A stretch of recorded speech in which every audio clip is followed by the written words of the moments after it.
종교와 종교제도가 5번을 보시면 종교와 종교제도가 다르다고 이렇게 써놓은 거는 이거를 다르다고 그러면은 종교제도가 뭐가 좋은지 나쁜지 또는 여러분이 수행하고 있는 것 중에 좋은 건지 나쁜 건지 판단하는 기준이 됩니다.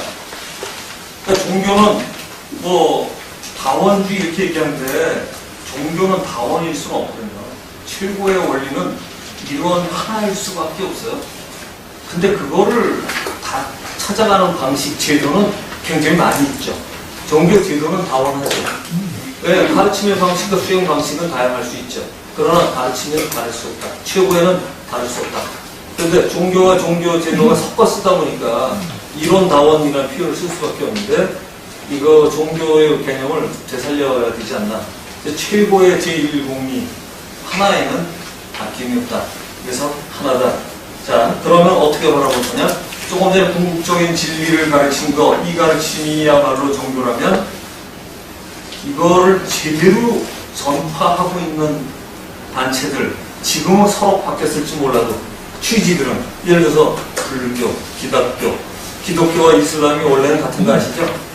가브리엘 천사가 공부 굉장히 안 하고 책도 못 보던 사람인데 이 사람이 가브리엘 천사가 동굴에서 있는데 나타나가지고 이 얘기를 해주기 시작하죠. 받아쓰고 이것이 이제 받아쓰지를 못하니까 암기력이 좋았대요. 그래서 받아들이고 그거대로 살라고 애쓴 사람. 그리고 이제 그분은 처음에 같은 거라고 얘기를 하고 제일 큰 문제가 어떤 거냐? 예수에서 끝나질 않는 거예요. 자기도 예수에서 끝나야 되는데 예수에서 끝나질 않는 거예요. 무하마드가 이 사람도 이게 이 예언자 내지는 대단한 사람이어야 되거든. 그래서 사실은 기독교 예수에서는 조금 받아들이기 마땅치 않죠. 근데 사실은 원리 내용은 가르치려고 하는 건 똑같다.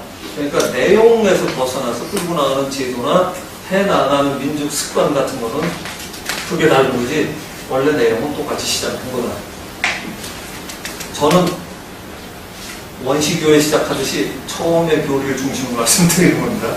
지금 하고 있는 스타일들 말고. 그건 종교 제도이기 때문에 종교 제도는 얼마든지 바뀌고 달라질 수 있다. 누구에 의해서 제도를 유지하는 사람에 의해서.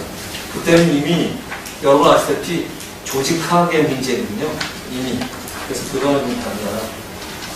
그리고 자, 용산한 메뉴 써놓은 게 돼요. 종교, 여기까지 하겠습니다. 종교를 찾아낸 분들은 하늘에서 계시를 받았을까요? 아니면 자기가 깨달았을까요? 이렇게 차이 있어요. 계시와 깨달은 거 차이 아시죠? 조금 전에 제가 얘기 드렸어요. 무하마드의 차이는 무하마드는 자기가 분명히 얘기했기 때문에 가브리엘 천사가 와서 얘기를 했어요. 이걸 계시라고 그래요. 그죠? 이거 계시예요. 계시를 받은 사람은 못 깨달아도 쓸 수 있어요. 달라요.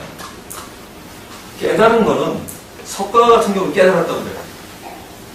그거는 이 원리를 자기가 고민하고 명상하고 그 수련법이 윗바사나가 됐든 여기에 대한 끈이 없는 질문을 가지고 찾아냈어요. 그죠?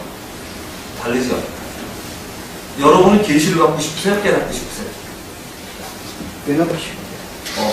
목표가 계시가 되어서는 이 수련은 달라요. 수련은 아무리 신이 와서 얘기하고 신이 와서 얘기해줘도 여러분 경전 보는 거랑 똑같아요.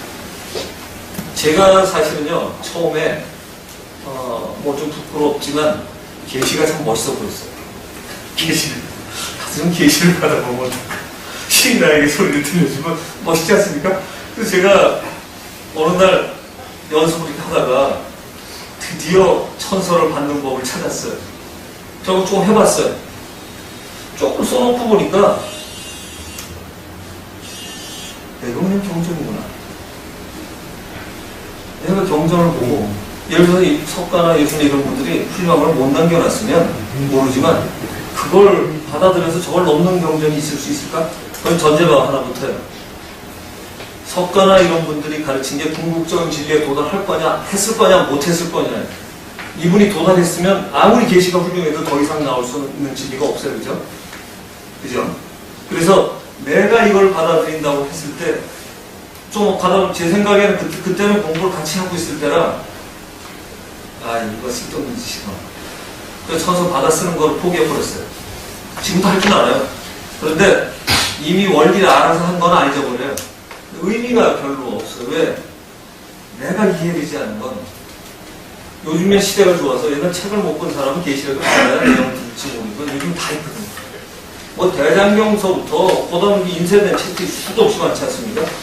제가 써갖고 좀 금방 같이 나눠볼 수 있잖아요. 이런 시대에는 어떻게 이해하냐가 더 중요한 거다. 깨달음이라는 건 결국 이해이기 때문에 어떻게 이해할 거냐, 여기다 매우 초점을 맞춰야 될 거라고 생각해요. 그래서 실제로 자 석가 같은 경우에 어떻게 했나요? 공부가 이분이 공부하시다가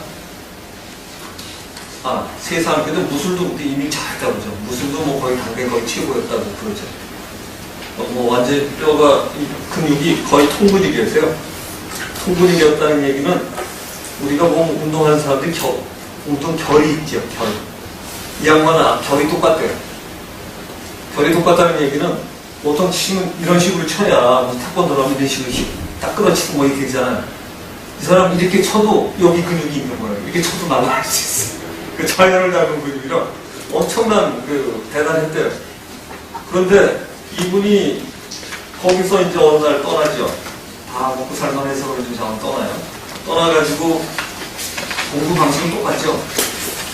유명한 선생을 찾아갑니다. 유명한 선생을 찾아가서 공부를 하고 선생한테 나 계속해서 질문을 끊임이 없는 사람인데 어느 날 질문했는데 그거 이제 예전에 그분 공부한 거 보면 나와 있어요. 이제 대답이 마땅치 않으니까 떠납니다. 그래서 또 다른 선생을 찾아가죠.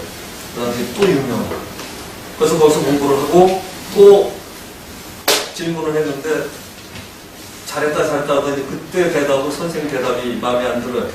그래서 그 다음에 이제 소리가 나와서 틀고 공부를 들어가요. 그러고서는 제가 깨닫습니다. 모든 공부는 그렇죠. 강의 들으러 다니고 선생님 조사 다니고 그러다 그 선생이 이제 더 이상 가르쳐 줄 게 없어. 근데 그게 궁극이면 그냥 이 선생인데 자기는 그거보다 더 목표가 높은데 저 사람은 깨닫지 않았어. 착각만 아니라면 대개 착각으로 떠나는 사람도 많지만 착각만 아니라면 공부 순서죠.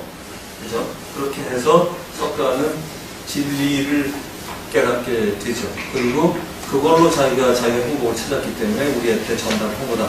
지금 제가 무슨 말씀을 드리려고 그러냐면 성리학의 연구자처럼 우주를 읽어보는, 우주를 보고 이거를 골라보는 눈을 가진 사람은 거기에서 우주의 원리를 읽어내게 되고 그 원리를 읽어내게 되면 아까 궁극적인 진리라고 얘기하는 일즉자, 다시길, 중중무진 이런 세계 만유 위에 계시고 만유를 통해 실행하며 만유 안에 계신 하나님 같은 이런 체계가 저절로 어느 순간 들어오게 되는데 그거 이상 깨달음이 만약에 없다면 그걸 제1 깨달음이라고 그러고 궁극의 원리가 그러죠.